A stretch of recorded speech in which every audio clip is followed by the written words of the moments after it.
I'm the news that nobody expected. I was never a part of your plan. I'm the reason why life as you know it feels like slipping through your trembling hands. And the doctors say I'm just an option, a mistake you can make disappear. I may not have a voice, but I'm more than a choice. I'm as real as the heartbeat you hear. So don't close the book on me yet. I've still got a long way to go. Empty pages to fill, and the best part is still down the road. Oh, I am a story untold. I am God's miracle in the making, proof that all things can work for the good. I am fingers and toes, and heaven already knows the name you pick out for me already belongs to me. So don't close the book on me yet. I've still got a long way to go. Empty pages to fill, and the best part is still down the road. Oh, I am a story untold. Every life is sacred, and every life is a gift, and every life deserves a chance to live. I know you're scared, I know you're scared, I know you're scared right now. But when you hear my first cries and when you look in my eyes, you'll understand why you brought me to life. So don't close the book on me yet. I've still got a long way to go. Empty pages to fill, and the best part is still down the road. Oh, I am a story untold. That was yours truly, singing Untold, written by Matthew West. Good morning, everyone.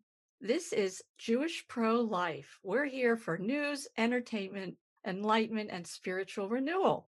We have a special show today. We're having a discussion with 4 wonderful pro-life Jewish women. And we're going to talk about our experiences as Jewish women in the pro-life movement. I'm Cecily Routman, the founder and president of the Jewish Pro-Life Foundation, and I'm so pleased to introduce our 3 guests today. We have Alice Lemos from New York, we have Liz Gabert from New Hampshire, and we have Bonnie Chernin from New York City, Brooklyn. I'd like everybody to go around the room and briefly share a little bit about yourself and how you became interested in the pro-life movement. Alice, you can go first. All right. Okay. Why I became active? I was 40 years old when my son was born, and that's not very common. It actually is exceedingly rare. It may be something like 5% of pregnancies are those to women 40 years old or older. It's actually closer to 41. And at that point in your life, if you don't realize how precious life is and how fortunate you are to have a child, then something is wrong with you. It was also during that time period that I started to hear about partial birth abortion. And when I heard about that, I was absolutely horrified. I had considered myself to be somewhat pro choice, but when I heard the description of what happened and I started to meet pro lifers, I realized all abortion methods are barbaric, all of them. Not just partial birth, which is out and out infanticide, but there's D and X, D and E, saline. These are just gruesome. And I started to think about the victims of abortion, which are these poor babies who are buried in landfills. They're not even given a decent burial. And I started to wonder also about who are the politicians that are pandering to these radicals. I remember Bill Clinton would refuse to sign the bill banning partial birth abortion. And I remember the debate between Barbara Boxer, who in a just world would be working on King's Highway selling bras because she's a woman of no accomplishments. Her big accomplishment is being a big abortion supporter. That's essentially it. The debate between her and Rick Santorum, who's the father of 8 children, one whom died, I think, shortly after being born, and another child who I believe has a chromosome defect. And I saw the difference between the way they were characterizing the babies. To Box, it was the fetus. And when you take the baby home in a taxi, meaning the baby is not a life, does not have a right to live until you decide to take him or her home. I was really horrified by that. Plus, I am Jewish. I'm not particularly religious, but I was offended by somebody like Boxer and Schumer. And I said, people think this is a typical Jewish point of view. And I'm going, no, this is wrong. This is not a pro-death religion. I would not stay in a religion which supported this. I would convert out. That would be it. So that has something to do with my becoming pro-life. Plus, I have to say, with some exceptions, on the whole, pro-lifers tend to be much nicer and happier people. I think that we have a better attitude towards life, that life is worth living. Thank you so much, Alice. Really appreciate that. So heartfelt and sincere. Thank you so much. Liz, would you like to share with us, please? Really, to be honest, I hadn't even thought about the life issue to speak of until I came to New Hampshire. I have to say that. And that was only in the last 5 years. And so it wasn't on my radar. Actually, politics wasn't on my radar either until I landed in New Hampshire. And you don't get into politics in New Hampshire, anyway. And then after landing in New Hampshire, I also began questioning a lot of things because finally in my life, I have 3 children and I was able to settle down and just think a little bit more as my children were older. And we had lived outside the US for 10 years prior to landing. So my children weren't even raised in America, but we land here. And the first time really I had been amongst a Jewish population because where I lived in Canada for 4 years before this, there was not. And then when we were in Singapore before that for 6 years, there was no Jewish population to speak of, understandably. And then we came to New Hampshire. I'm from West Texas. You might have picked up on that. And there are no Jews to speak of in West Texas. Both parents were Jewish, but then landing in New England and oh my gosh, there's a Jewish population here. And I'm amazed at the number of Jewish people that were not pro-life. And I was absolutely stunned at that, right? And I get this radio show and I'm looking for people and guests and topics and all that. And I connect here in New Hampshire with quite a number of Christian pro-life groups, Christian, right? And so I have them on my radio show and I begin paying attention and listening. And then I'm going, oh, well, where are the Jews? And I learned that, oh, they're not pro-life, meaning the standard, either what reformed or conservative. So they say Jews are not pro-life. And then I start digging into all this even more. And I am evolving to understand more about life myself because it wasn't on my radar, as I said. And then I said, oh my, I believe I am a pro-life woman, a Jewish pro-life woman. In fact, I knew I was after I learned about the stages of pregnancy. I just learned a whole lot in a very short time, which I hadn't even thought about. And then I started digging into, the Christian effort and the lack of Jewish effort for life. And that's how I came to be where I am today. On top of that, just one little note is that when I was 19 years old, which not very many people know, I actually had an abortion. And, but in those days, it was that glob of cells, right? There's nothing to it. But there was more to it than that because the emotional impact for me, even back then at 19 years old, was pretty big.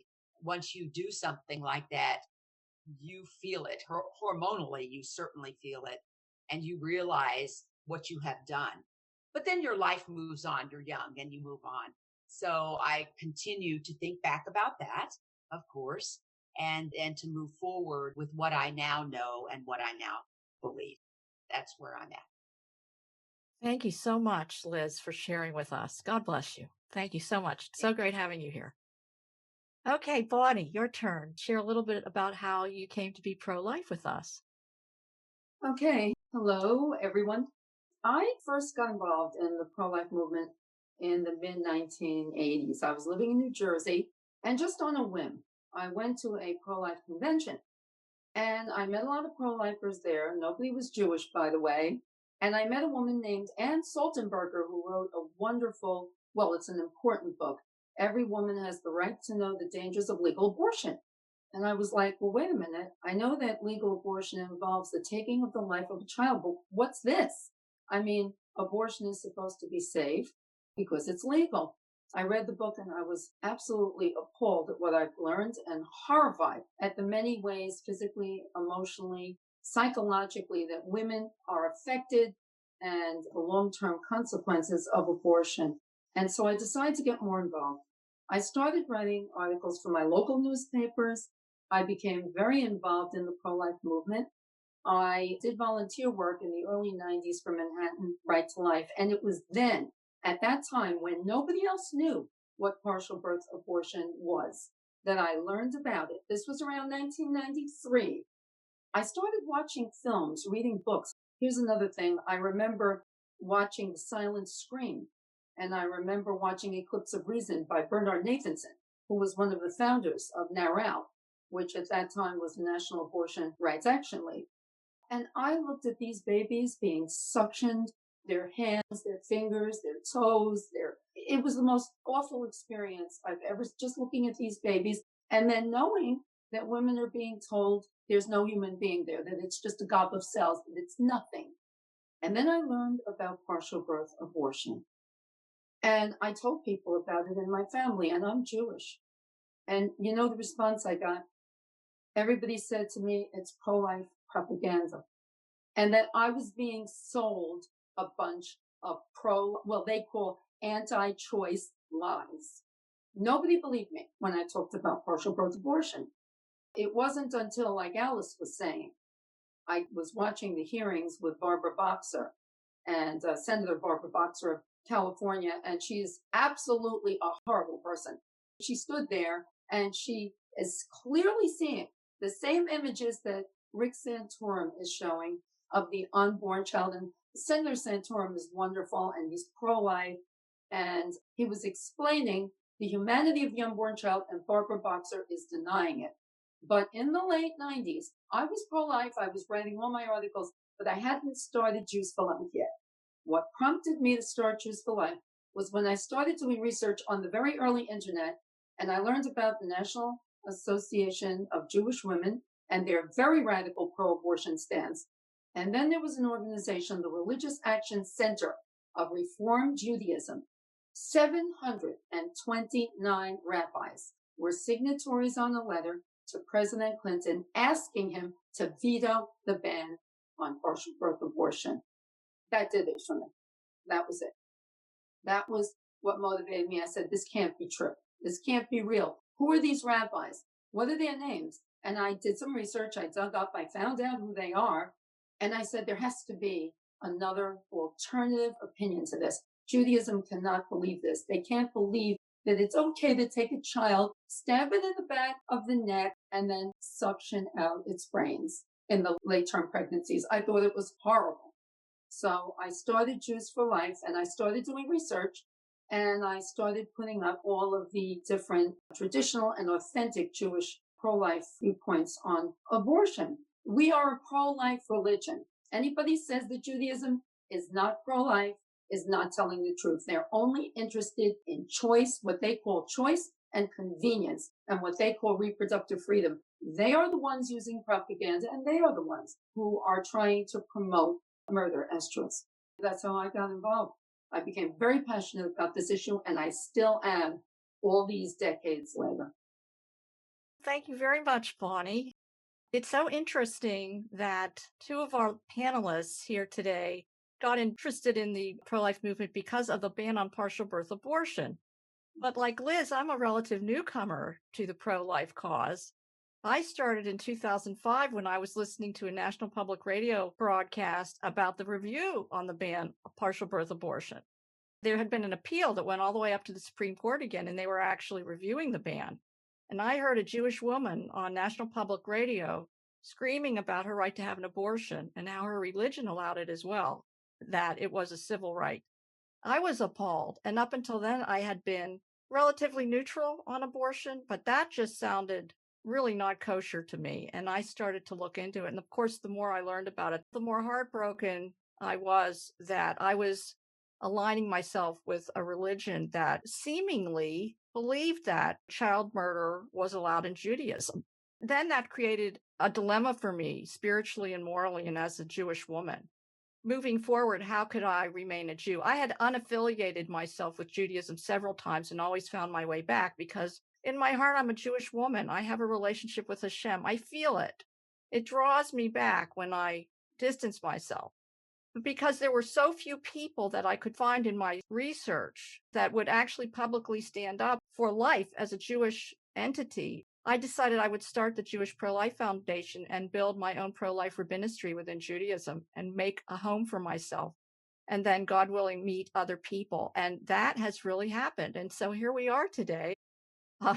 We incorporated in 2006, and here it is, 2020, and we have a group of women who are able and willing to come talk about this. I'm just so happy. Thank you so much, everybody, for being here. God willing, we will grow in numbers.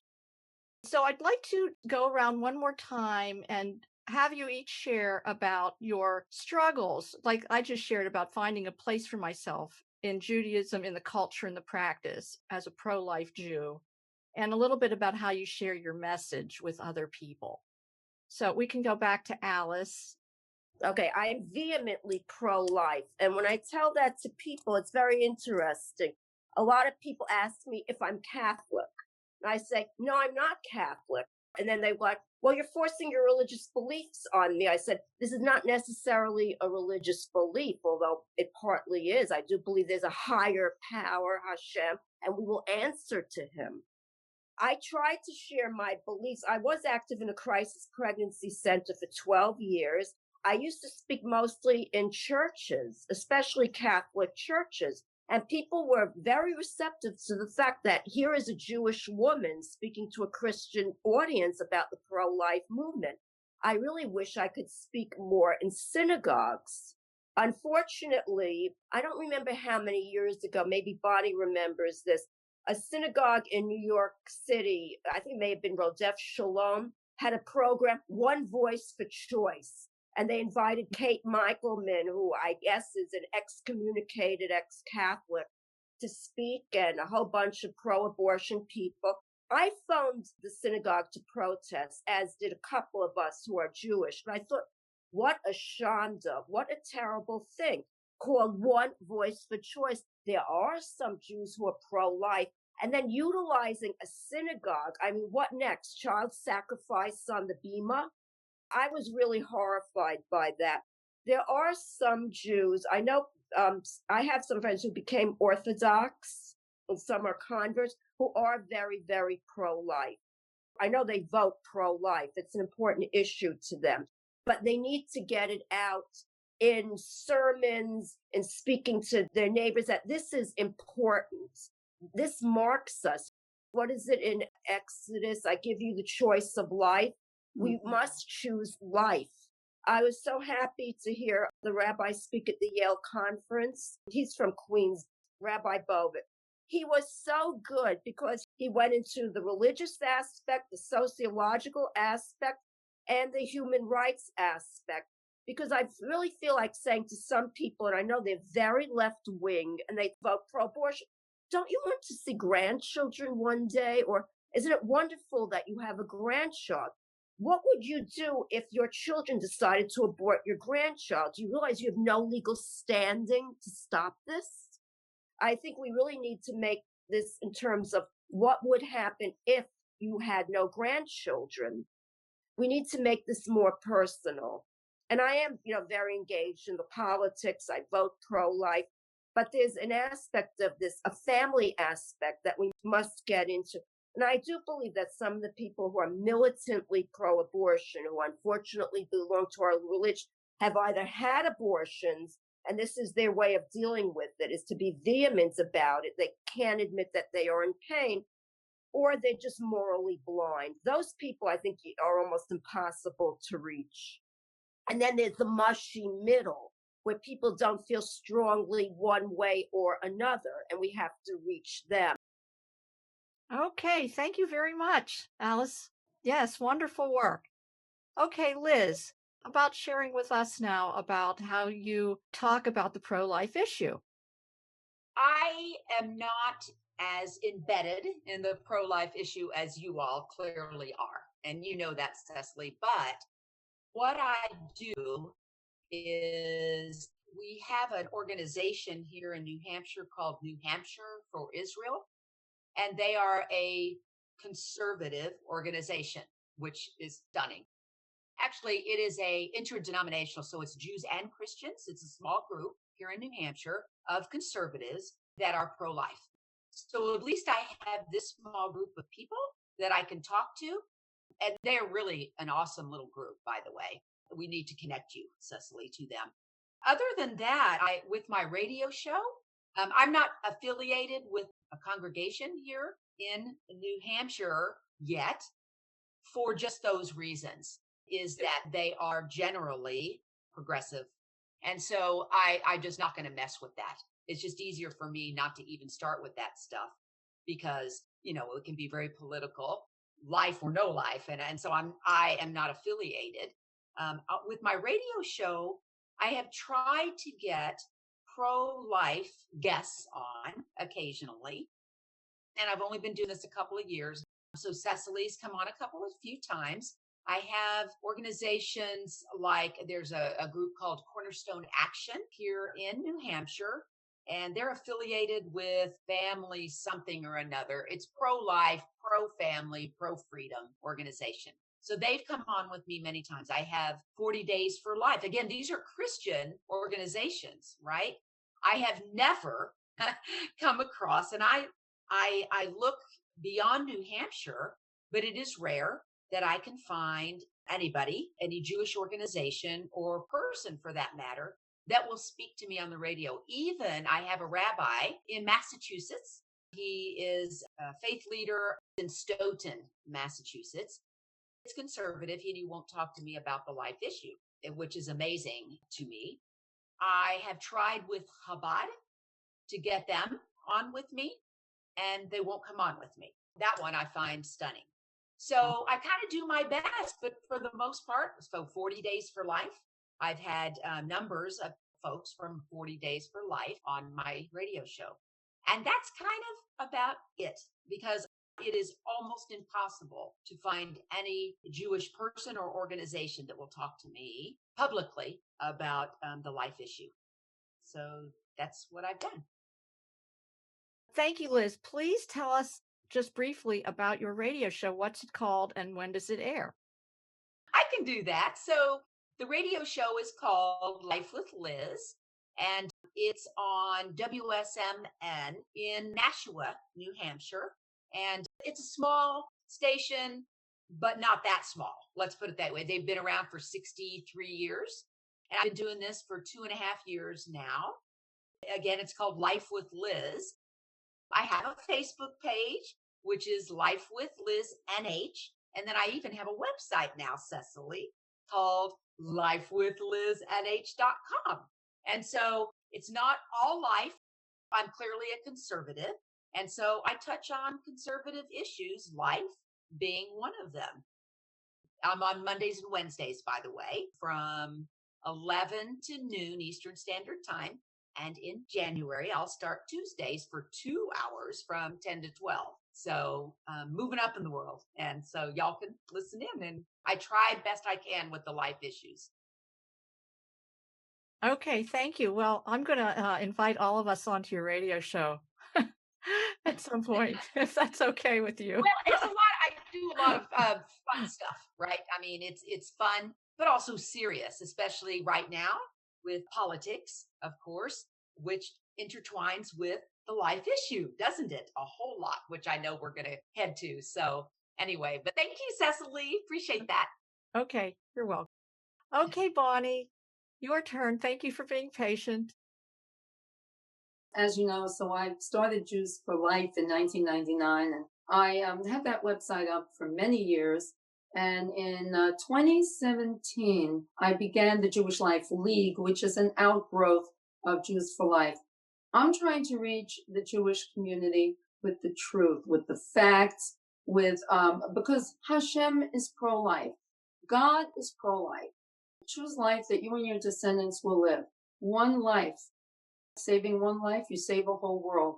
I have pages on my website which talk about the textual, authentic Jewish message, the authentic Jewish pro-life message, and I also am politically very, very involved. I was involved, of course, in the last election, as you know, and I'm trying to bring my voice as a pro-life Jew into the public and let other Jewish people know the facts, the truth, the fact that our religion is pro-life. And what I found is that I've had a lot of pushback, okay? I've had pushback from my family. I had someone in my immediate family who lost a job because of what I'm doing. I've had more success working with Christian groups, although recently I did work with a rabbi in Australia. You know who he is, Rabbi Shimon Cowan. We were working on the election together for President Trump. Over time, I've had some Jewish people reaching out to me, telling me they like the work I'm doing, to keep it up, that they are pro-life. But for the most part, even when it comes to late-term abortion, I have found that the people in the secular Jewish community who are very militant to the left, they stay that way and they cannot be reached. I think Alice had mentioned the mushy middle. I call them people on the fence. I think we have to reach out to people who are in the middle, who are not as involved in this issue, and they need to know the truth and the facts. One of the problems that I found, and by the way, here's another thing I've heard. People have actually told me, you can't be Jewish, because if you're pro-life and Jewish, that means you're not a real Jew. I find that absolutely incredible. So I have found that unfortunately and sadly, my experiences with the Christian organizations have been more positive and more supportive than with Jewish organizations. Governor Andrew Cuomo, when he had that lighting ceremony in New York, I was sick to my stomach, absolutely sick to my stomach. And I spoke to people about this. Do you really believe that we should have this so-called Reproductive Health Act that allows abortion not only up to the moment of birth for any reason, but even after the baby is born? And you know what? These are not friends of mine, just people I know who are Jewish. They would blame the Jewish woman or any woman who would have an abortion at that late stage. It didn't matter to them that the law was passed. They were more concerned, why would any woman do this? So they blamed the victim. We have to remember, women are victims of abortion. In Judaism, abortion is akin to murder. Rav Moshe Feinstein has said this. Abortion is akin to murder. We have to remember that. This is authentic Judaism now. And the woman is the second victim of abortion. The people I know in the Jewish community reject most of what I'm saying, almost all of what I'm saying.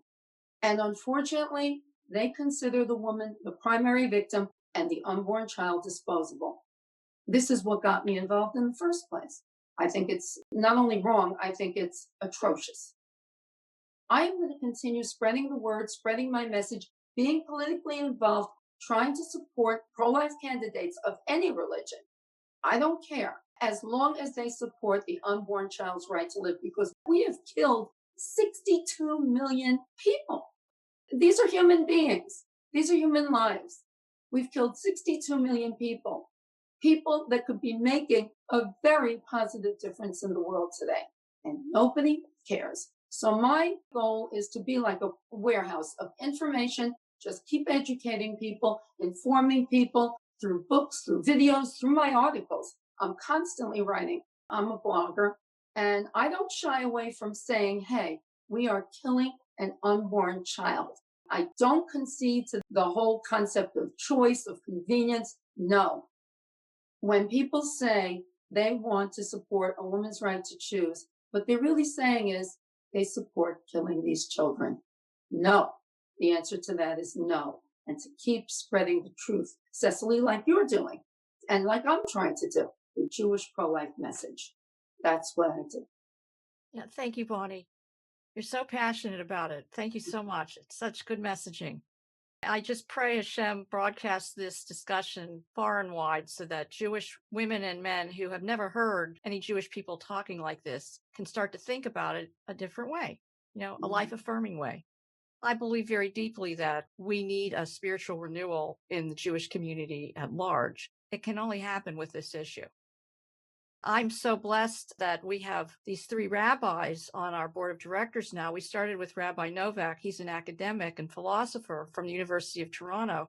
And then the last few years, we've had Rabbi Bovid come in and then Rabbi Nachman, and both of them being pro-life. Now that the COVID lockdowns, they're all online with their services. So it's been such a treat and so affirming to me as a Jewish woman to drop in on their religious services and hear their sermons when they mention the life issue. It's very life affirming.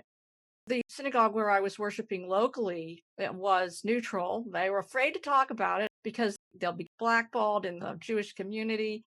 So they can't talk about it. And somebody came in after Yom Kippur who had been to the Reform Temple in town and told me that the rabbi had delivered a pro-choice, pro-abortion sermon on Yom Kippur. I was totally broken. I had to run out of the sanctuary. Even the words mentioned in the sanctuary just sounded so blasphemous and so awful that I had to run out of the sanctuary and cried in the hallway. And somebody came out and wanted to know what was wrong with me. And I told him, and I cried and cried and cried. And he was very sweet and tender. Interestingly enough, he shared with me later that his mother had had an abortion years ago, so he never knew his half-brother. There's so many people that are affected by this. But I do believe that, as we can share our message in our circle of influences, things will improve. I have to believe that, or why get up the next day? Why get up every day and try to do this? So the next thing I'd like to share is, and I don't want to run us too late, but I wanted to share one of the slides that we have on our PowerPoint, which does reference Rav Feinstein. He seems to be the rabbi that most of the Orthodox pro-life rabbis always reference when it comes to this issue. So I'm going to screen share this. Let's see if I can do this and share this with our audience. So this is what Rav Moshe Feinstein said about abortion. He said, not only are Jews prohibited from having an abortion, but they are prohibited from assisting non-Jews from having an abortion too. According to halakha, abortion is prohibited for non-Jews. It's actually a capital crime. A Jewish doctor may not perform an abortion even if it would result in antipathy towards Jews. In response to 69, Rav Moshe not only categorizes abortion as bloodshed, he takes the rare step of unequivocally warning against relying on an erroneous heter for aborting Down syndrome babies.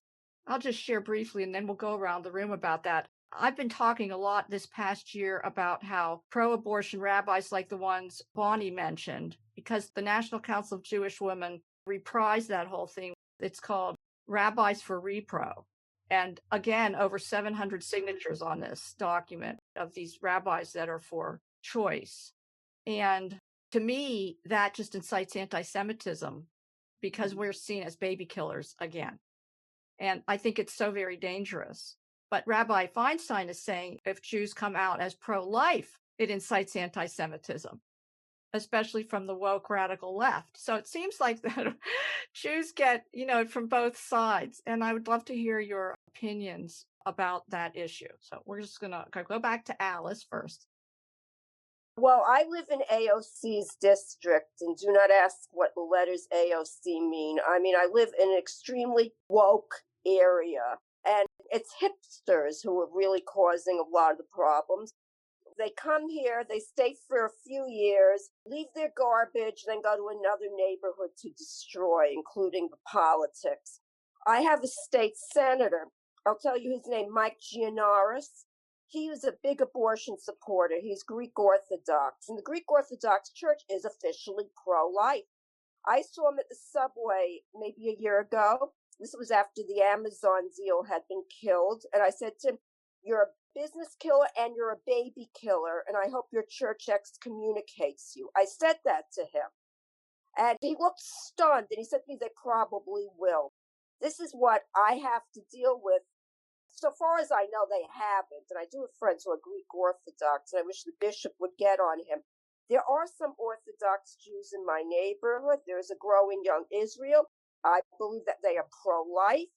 But we need, again, the mushy middle to get involved, because otherwise we're trafficking in really horrible stereotypes. We know the stereotypes about blood and the matzah being used for ritual. This plays right into this medieval canards. This is atrocious. We, more than any people, should care about these babies. Think about all the women during the Holocaust who went above and beyond to try to save their children. We really need to think about them. And also, the Nazis enjoyed torturing pregnant Jewish women. And I believe that RU-486 may originally have been developed by Nazi scientists. We need to keep this in mind, that this is about creating a death industry. We cannot be part of a death industry. Look, I believe that the actor Martin Sheen is actually pro-life. I believe he's against abortion. You can be left-wing and pro-life. You could be right-wing and pro-life. You could be a Wiccan and pro-life. If you're Jewish, I believe that you are morally obligated to be pro-life. And we need to get the message out. And yes, it comes at the expense of being ostracized in some circles. And believe me, it's not easy for me living in my district with what's going on in the streets. We had demonstrators during the summer. It's very difficult, very, very difficult. Then you hear about the 300,000 people leaving New York. Well, look who our governor is. We have Nero as our governor. Allegedly was born Catholic. His portrait is in Archbishop Malloy High School. They have not removed his portrait. So the Catholic Church has some blame also, because I believe they could do much more. I'm forgetting his name now. The Cardinal of New York. He refuses to excommunicate Andrew. Andrew is begging to be excommunicated. And he says, oh, I'm afraid he'll be seen as a victim. Well, he can be seen as whatever he wants to be. We want to set an example, excommunicate him.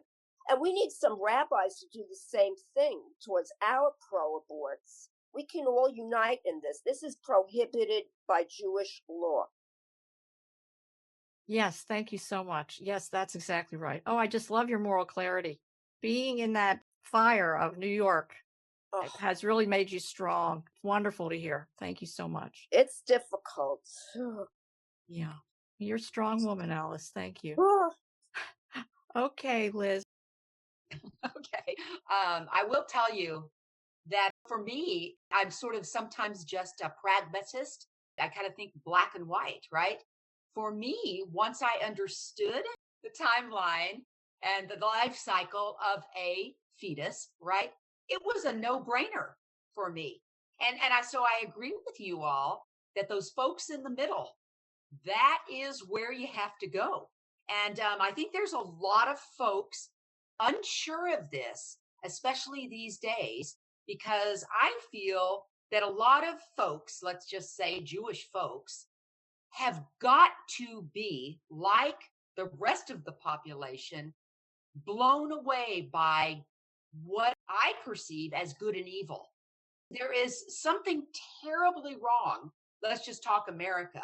When you wake up in America and it's okay to burn down part of the city, right? I mean, so, and I'm just using that as an example. So I think, honestly, that this is an opportune time to go after this issue.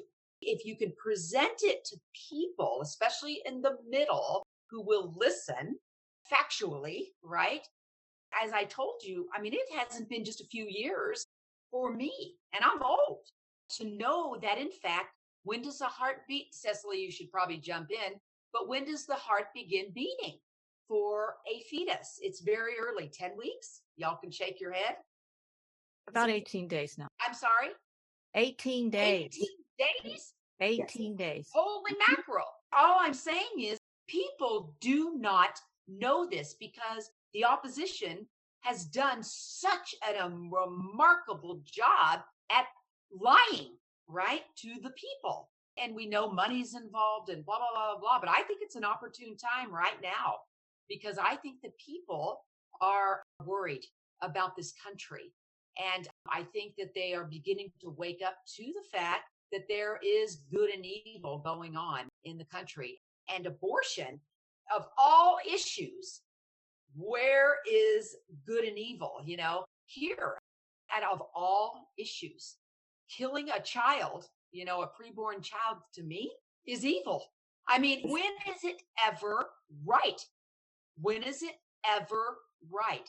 And so I'll reach out. I'll continue to reach out. I can use my radio show. I can probably go beyond. I think now is kind of a great time to strike and strike hard.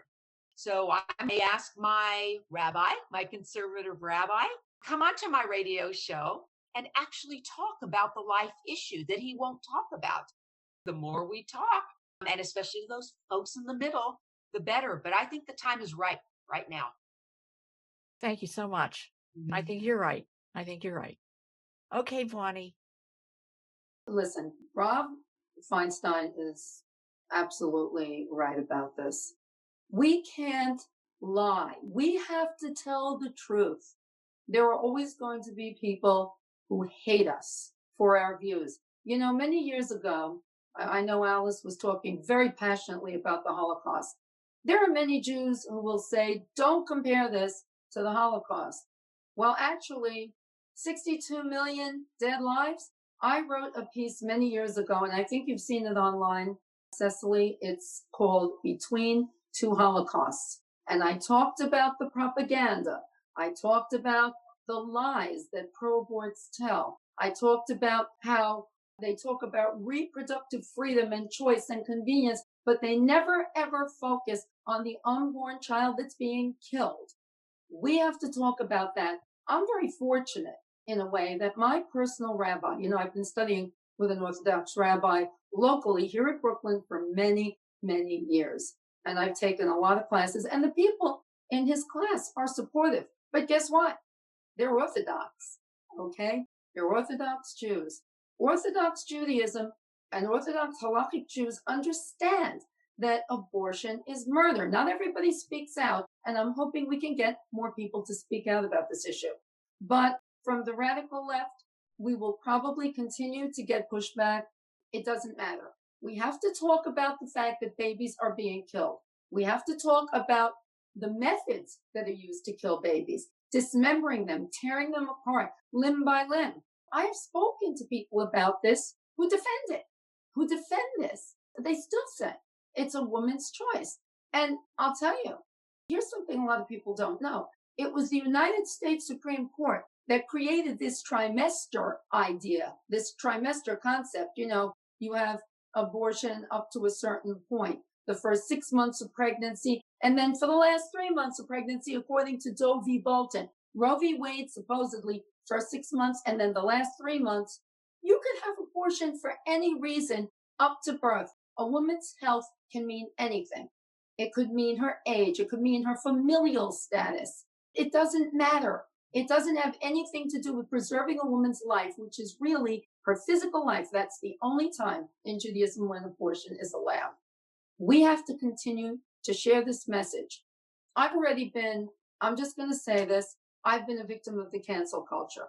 And some of my articles have been censored because of what I'm talking about. I don't care. I get censored. I get right back out there and I start writing more. I start speaking to more people and I tell the truth about abortion, about what's happening, about how many people are dying. If you spoke to people back in 1973, the people who were alive then, who saw Roe v. Wade being passed, and you told them, you fast forward them to today and they see what's going on, they wouldn't believe it. And that's the problem with progressivism. Progressivism is one of the most negative things. It brings people to a point where they will accept anything. As Liz said, evil. This is evil and people are supporting it. And I'm sorry to say, I don't see any difference. If people are supporting the destruction of babies' lives, the destruction of our future generations, that is a Holocaust. It isn't the Holocaust in Nazi Germany. It's a Holocaust here. And the worst part is we have a republic. We have a democracy. We don't have to vote for people. We don't have to vote for Charles Schumer. We don't have to vote for people who are pro-abortion. We could choose pro-life candidates. And I think it's very important for us to continue to do that and to keep the pro-life message strong and to defend babies and to defend their mothers and approach it from that perspective and bring people over to our side. And if they don't come over to our side, okay, we keep speaking, we keep talking, we tell the truth, and the people we do reach, they'll understand, and our movement will continue to grow. And we will protect unborn lives that way. We have to stay on message. That's how I feel. Yes, Bonnie. Okay, thank you so much. We do have to keep talking about it. I don't want to keep us much longer. I think what I'd like to do is go around the room again for any final comments by each one of us. And then please do, if you'd like to give your contact information again. We'll start with Alice again. I think that there are a lot more closet pro-lifers, even in New York City. And right now we are being driven to despair. I cannot go into the bakery and sit and drink a cup of coffee, but I can abort my baby. Does this make any sense? I'm hoping that this makes people start to think. Plus, don't forget what happened in the nursing homes. Our governor, Nero, shoved these elderly people into nursing homes where they died. I'm told he's popular, but I don't hear anybody saying a single good word about him. So I wonder about these polls. I do think big tech is against us. Of course, we have big abortion to deal with, but I think some of these people are not as popular as they would want you to believe. And I do think that there is a secret, sort of, I guess I call it the clandestine or secret pro-life push, even in New York City. And I do think that the lockdowns are going to make people think much more about the life issue. By the way, I have published in the Human Life Review, and I've published for Bonnie, and I hope to write again. I've published a little bit for you. And I have called, and I will continue to call Andrew Cuomo our Nero, because like Nero, he's decadent. Remember, Nero killed, I think it was his second wife, by kicking her in the stomach when she was pregnant. I could see Andrew doing that in a fit of rage. Wow. Food for thought. Thank you, Alice. Do you want to give us any contact information? Alice Lemos, ALILEMOS at AOL.com. I do love to publish articles. I'm going to go back to writing. During the COVID lockdown, I've managed to take flamenco classes. I'm studying the Catalan language. You can see my book. I go into work 5 days a week. That's another thing. We're told, be good children, stay home, and waste away. I say life is meant to be lived, especially now. This is all a death culture. They're draining us of our will to live. They're not going to get you, Alice. They're not, because you see, that's another thing. I'm a fighter. You must fight back. Don't be a sheep. Fight back. Okay. Yeah, that's what we're doing. Okay. Liz, would you like to make any closing comments and give us your contact information? How do I top that? Closing comments. Well, obviously, as I've said before, I am much newer to this issue, this topic, than all of y'all. But again, I am passionate about it. To me, it's a no-brainer. If I, at my old age, can understand that what we are doing, what truly we are doing to these preborn children, I do believe that younger folks can too. And so with the right information, and I think that the more and more and more we push, the better. And I think, as I said before, I am absolutely appalled that our Jewish community, I had no earthly idea that American Jews and even Israeli Jews, because we've got an enormous abortion industry in Israel as well. And you know what? I tell you, it breaks my heart in general, but it certainly breaks my heart. You know what? And I will tell y'all, that's a number to use, because most Jews and probably Christians have no idea of the numbers of babies that are being killed in Israel. I have a friend who believes she has the soul of an Orthodox Jew.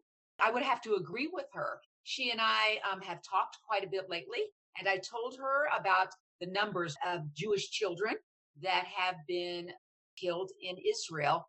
And she was astounded. I just think the facts are very, very important. And we have to do our best to outshine and outtalk the abortion evil that's going on here. And it truly is. This is a fight, like many we have right now, of good against evil. And I think that good and God, that's the way I put it, will always prevail. But we must fight. We have to keep fighting. And so I'll do my best in my own little way. So folks can find me at Liz Gabert, numeral 1. That's LIZGABERT, numeral 1 at Gmail.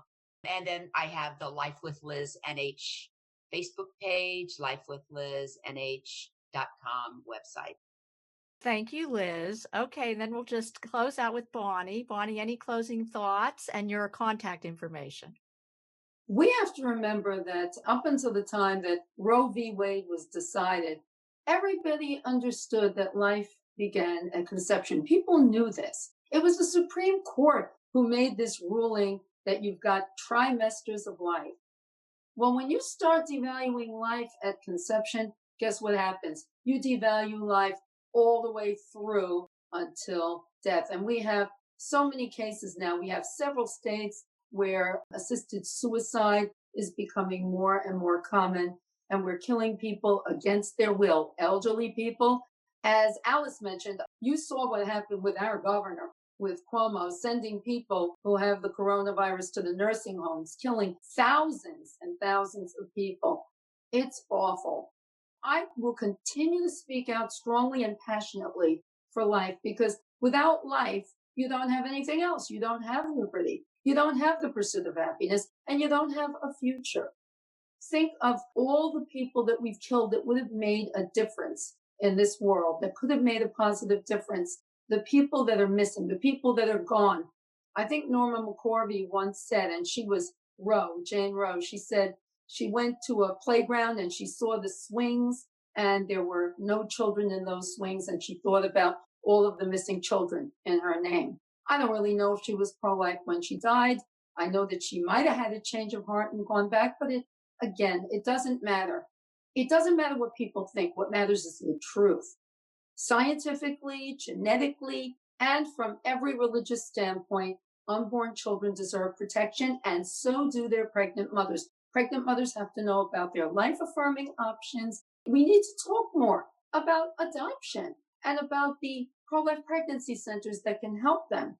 And it's like Alice said, you can have a girl 12 years old. She can't get her ears pierced. She can't get aspirin, but she could be taken by her adult boyfriend who made her pregnant to a Planned Parenthood mill and have an abortion and have her baby killed. And she's practically a baby herself, 12 years old, 13 years old.